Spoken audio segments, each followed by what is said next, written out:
High. তো সকালটা শুরু হয়েছিল আজকে বৃষ্টি দিয়ে। তো দেখা মাত্রই চলে গেলাম ছাদে।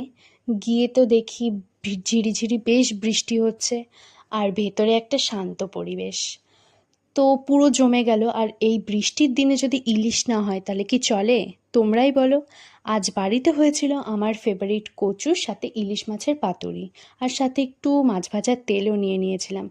তার কিছুক্ষণ পরে জানলা খুলে দেখি একটা সুন্দর রোদও উঠে গেছে।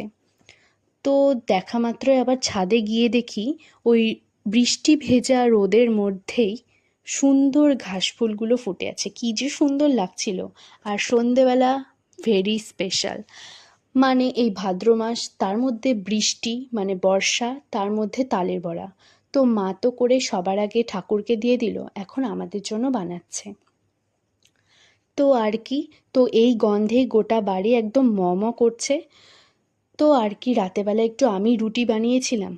তো এই আজকের দিনটা এইভাবেই কাটলো। দেখা হচ্ছে পরের ব্লগে। ওকে, টাটা, বাই।